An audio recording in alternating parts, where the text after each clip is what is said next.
Hi, class, and welcome to our lecture, which is all about recognize a potential market.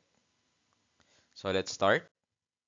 So, punta muna tayo, class, sa background, no? So, when we are talking about the entrepreneurial idea, sabi dito, the creation of entrepreneurial ideas leads to the identification of entrepreneurial opportunities. So, dito is from an idea, nagkakaroon tayo ng opportunities to create new products, to create new services, para ma-serve natin yung demand or needs ng ating target market.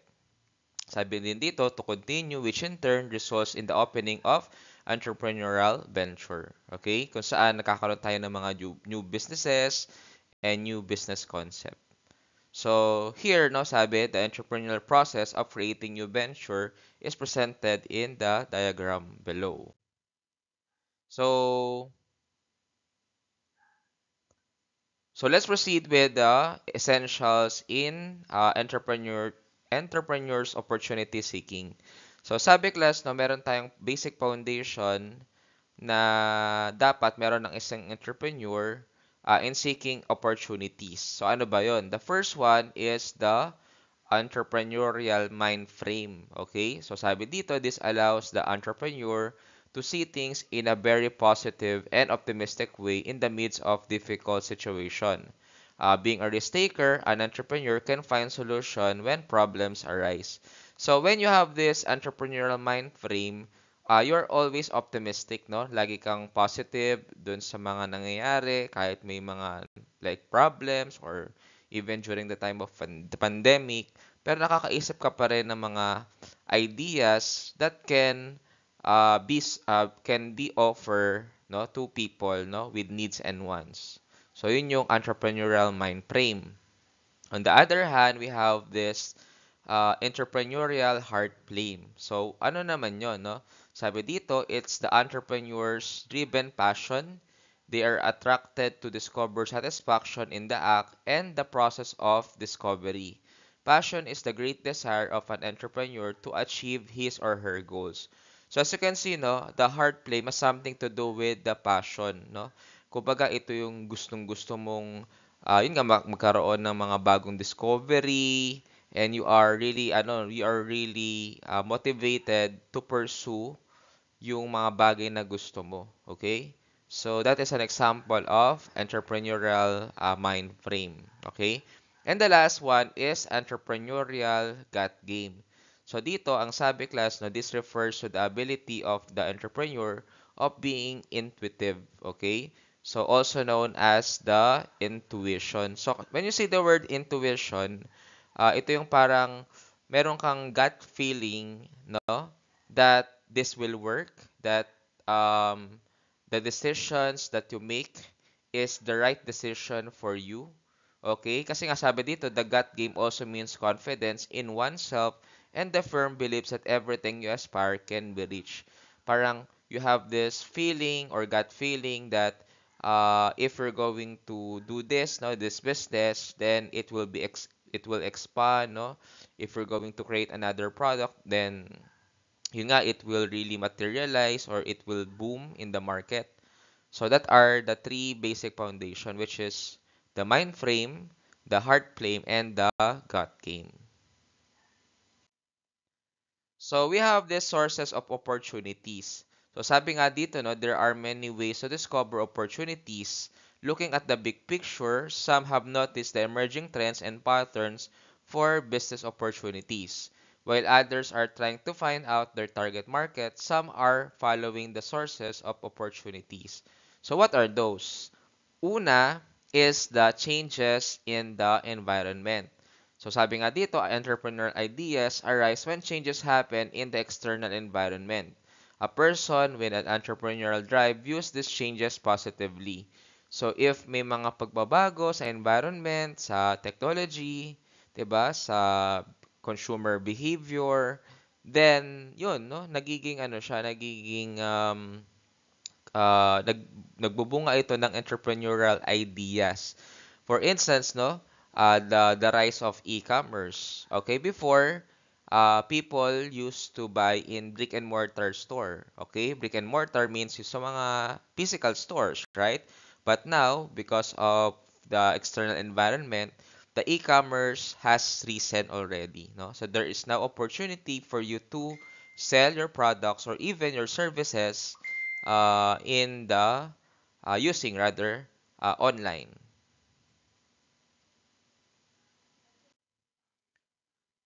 Another one, okay, when we talk about external environment, no, as mentioned here in the slide, it refers to the physical environment, societal environment, and industry environment.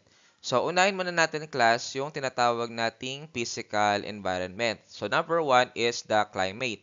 So, it's basic that it talks about the weather condition. Like here, we have two seasons, which is the rainy and the sunny season. But in other countries, they have four seasons.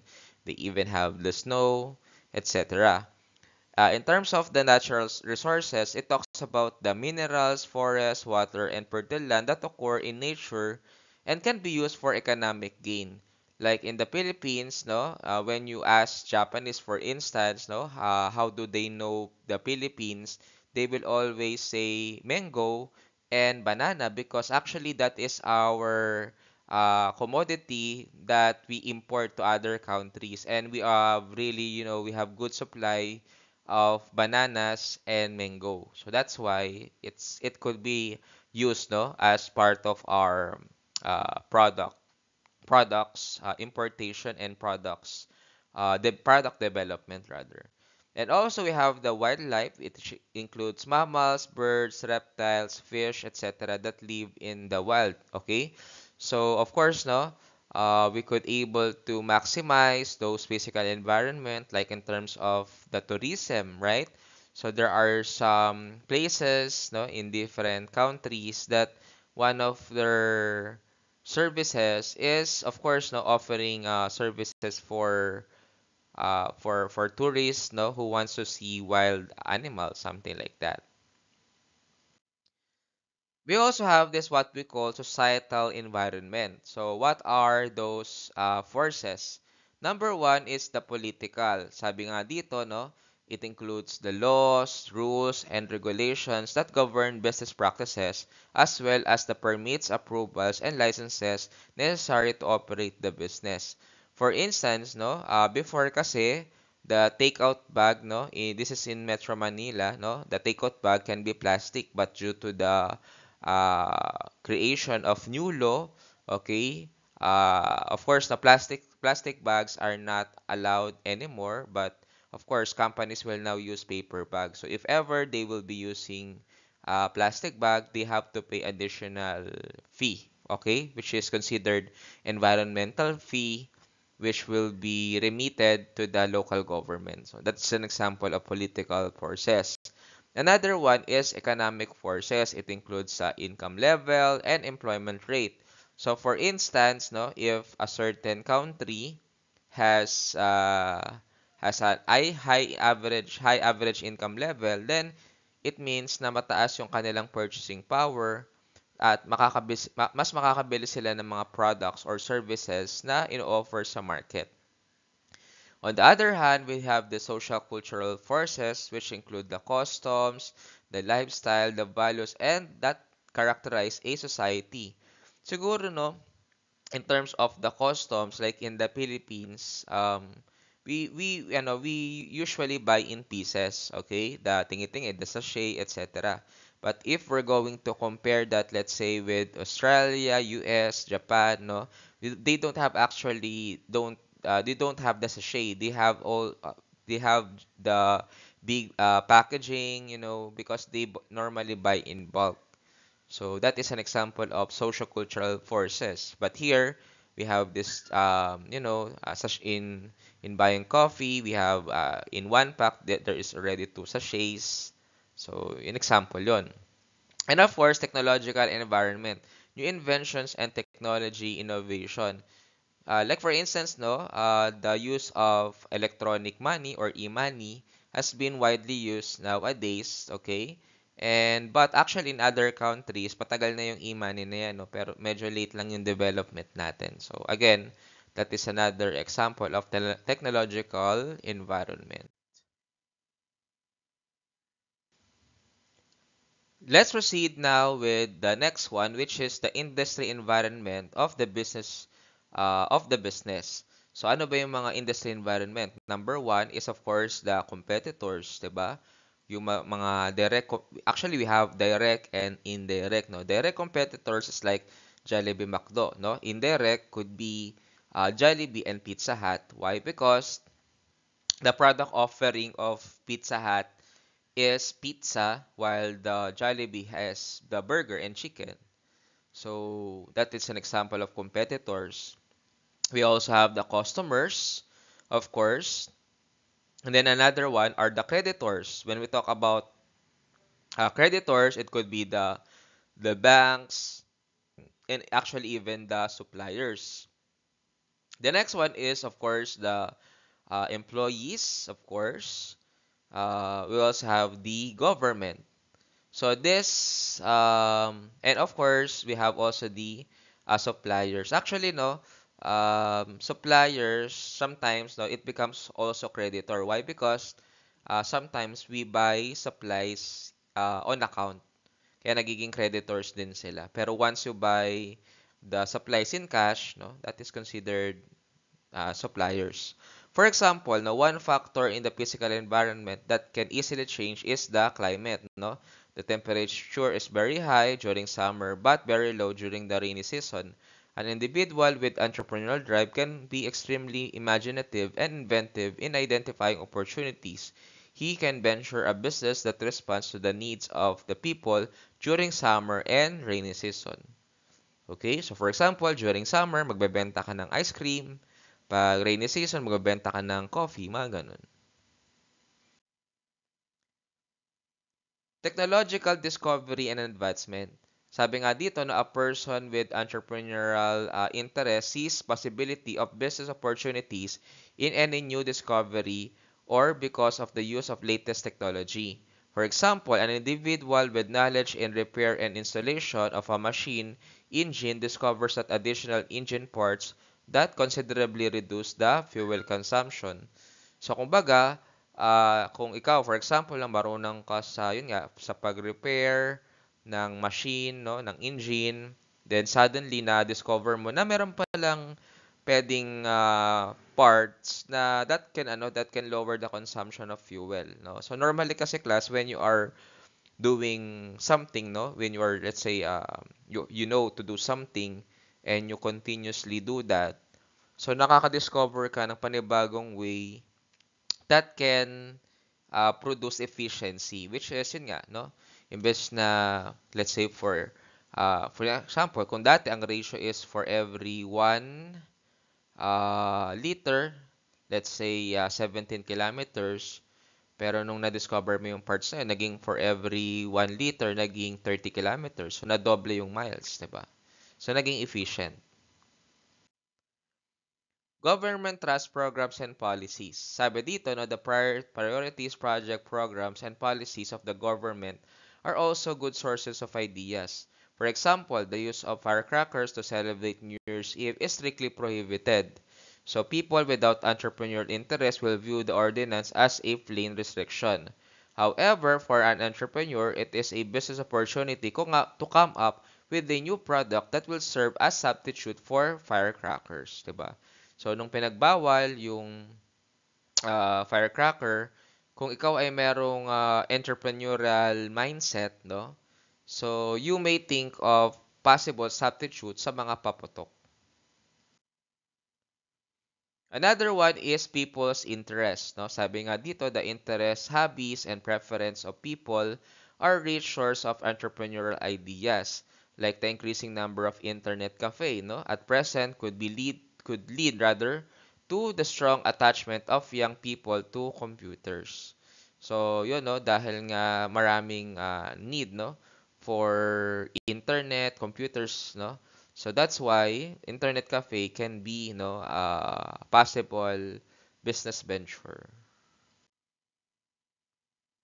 Also, past experiences, no, sabi dito, the expertise and skills developed by a person who has worked in a particular field may lead to the opening of related business enterprise. For example, an accountant who has learned the appropriate accounting and management skills and techniques in a prominent accounting firm can start his or her venture by opening his or her own accounting firm. So kagaya nung sinabi kanina dun sa example, dati kang accountant ng isang malaking kumpanya, natutunan mo yung skill na yun.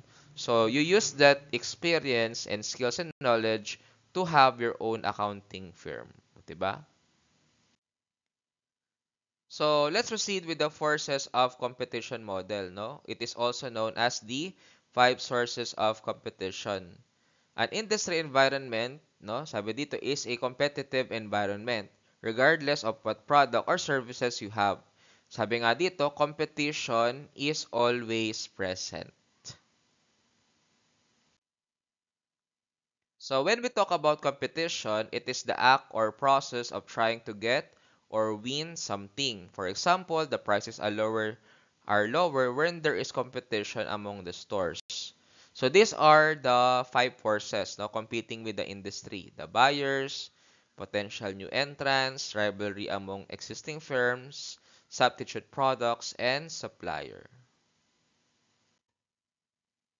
So now let's talk about the buyer. So what is a buyer? No, these are the one that pays cash in exchange to your goods and services. So for example, the influence of the price in the bargaining strategy, the buyer has a strong and magnified bargaining power. So syempre, yung mga buyers natin, meron silang power to negotiate prices na pwedeng tawaran, no?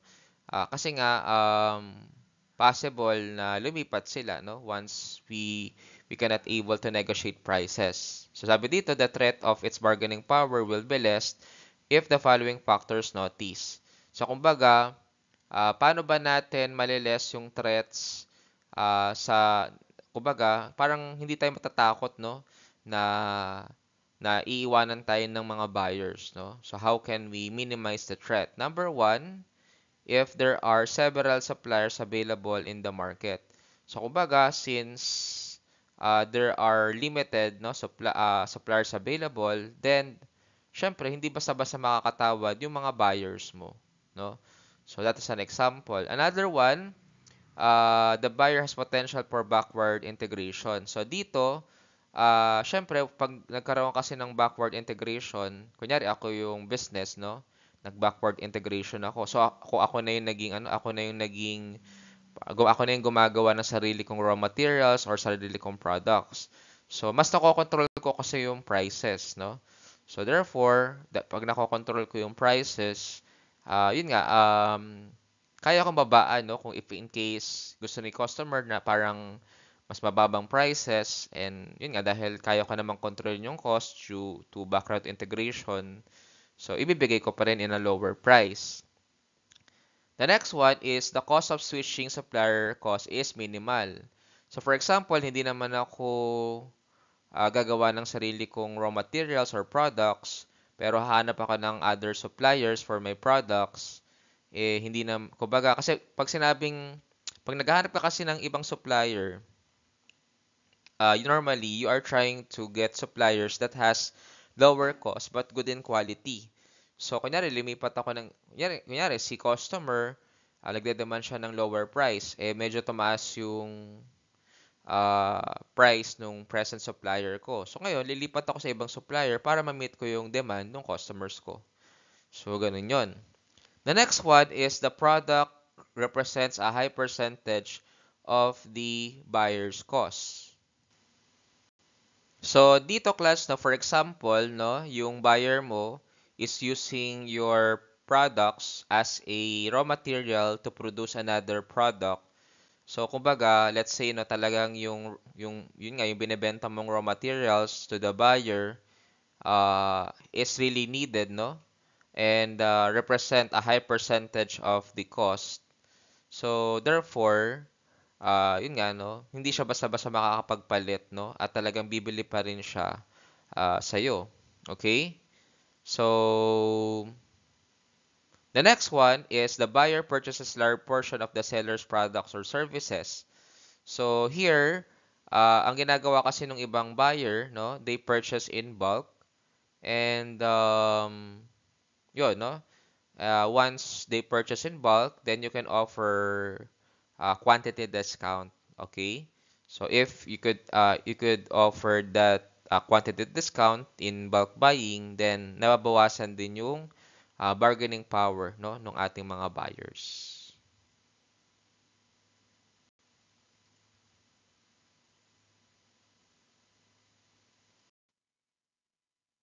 The next one is the potential new entrants, no? When you say the word new entrant, it is defined as the one who enters something, okay? For example, the level of capital requirements.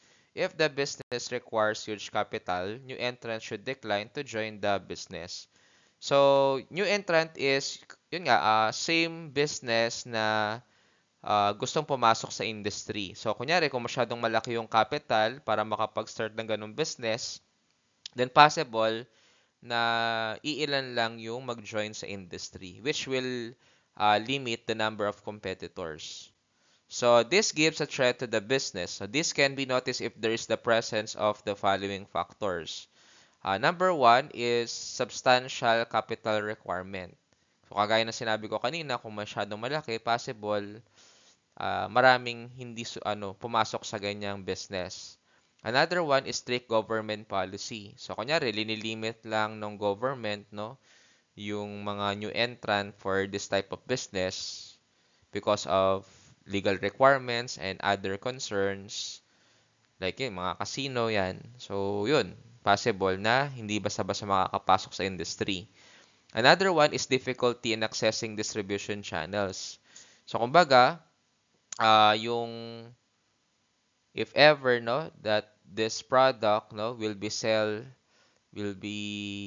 sold, no, to this market, ay parang hindi siya basta-basta na i-offer. Siguro example ko na dito yung iPhone kasi kailangan authorized seller, yung mga nagbebenta ng iPhone. So once na hindi siya authorized reseller, ayun nga, hindi siya makakapagbenta ng mga ganong product.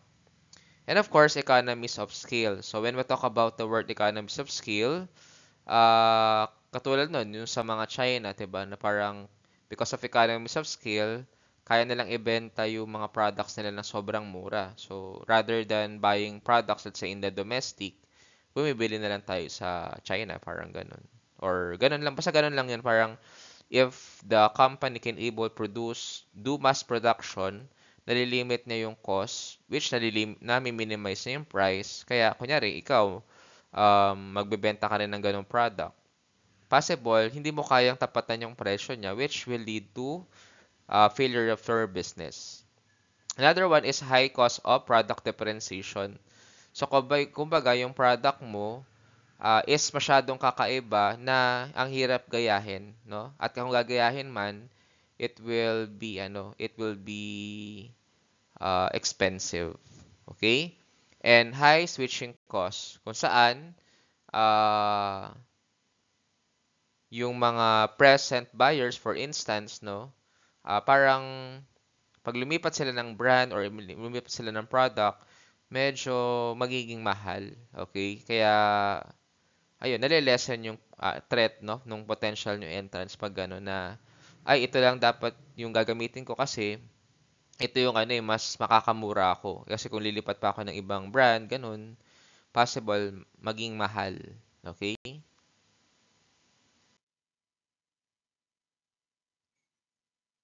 The next one is the rivalry of firms, no? Sabi nga dito, no, rivalry is a state of situation in which people or groups are competing with each other. For example, it depends on the marketing strategy of your competitor, like giving freebies and special offers. The intensity of rivalry among existing firms is characterized to the following factors. So ano ba yung mga factors na yun? Number one, diversity of rivals. Kumbaga, ano ba yung mga nature of products and services nila? For instance, 'di ba? Yung apparel industry, 'di ba? They have apparels for teenagers, for kids, for adults, no? And other age groups, okay? Another one is the number of competing firms, no? Gaano ba karami yung direct competitors natin offering the same products. Also, the characteristic of products or services. Yung bang products or services na yan ay madaling gayahin, no? Or madaling i-offer sa market. Another one is increased capacity. So, possible din kasi na, yun nga, no? Dahil nga, katulad dun sa milk tea, di ba? Maraming nag-o-offer ng powder, no? For milk tea, mga pearl, ganyan. So, yun. So, dahil nagkaroon ng increased capacity, marami tuloy na enggayon na ano, kasi naging accessible yung mga raw materials eh. Another one is the amount of fixed cost. So for example, let's say no, renta bumababa, no? So possible na maraming mag-business, no? And another one is the rate of industry growth. So for example, yun nga kagaya nung milk tea before, so ang daming nag-boom yung industry na yon which lead to growth talaga. Kaya marami nag-business ng ganun. On the case of pandemic, tumaas yung mga motorcycle shops, repair shops, and motorcycle parts dealer kasi nga nauso yung mga Grab, ganyan, mga Lalamove, Courier. So, maraming nagpapagawa ng motor, maraming bumibili ng parts. So, maraming nag-motorcycle shop. The next one is the substitute products. Sabi nga dito, no, substitute means anything that takes the place or function of another. For example, the consumer decide to use margarine as a substitute for butter. In this case, price of the butter increases, no? Preferably, the consumer will gradually switch to margarine. So, yun yung parang switching, no? Brand switching or product switching. A substitute product can give a big threat in the industry environment if the following factors are noticed. So, kunyari, no, switching cost is low, mura lang namang magpalit, no? Preference and taste of the customer easily change, nagbabago yung gusto at mga interest ng customers, but product differentiation is highly noticeable. So, pwede kasing switch ka kung nakita mo talagang mayroong kakaiba dun sa product na yon na interesting at kailangan mo. And of course, the quality of substitute products dramatically improves. Kumbaga, yung mga substitute products, mas maganda pa dun sa primary product, no? So, pipiliin mo na yung substitute. And the last one is, the price of substitute product is substantially lower. So, kung talagang sobrang mura nung substitute at nagmahal yung primary, possible, lilipat ka talaga. And for the last one, we have the suppliers. Sabi nga dito, the suppliers are the one that provides something that is needed or wanted, no? For example, if the supply and services being offered is unstable or keep, no? The intensity of the threat is strong in this kind of the competitor.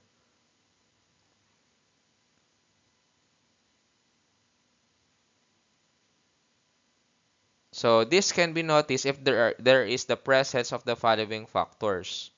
So the first one is the supplier has the ability for forward integration. So kumbaga class, um, yun nga no, kung yung supplier may kakayahan sila na magtayo sila ng sarili nilang store, so yun no, possible na magkaroon talaga ng threat no for another business no na yun nga nagiging kalaban mo. For example, siguro yung sa Chooks to Go, no, before they are just supplier of frozen chicken products, but now, no, of course, we all know that they are now have this kiosk, no, of roasted chicken.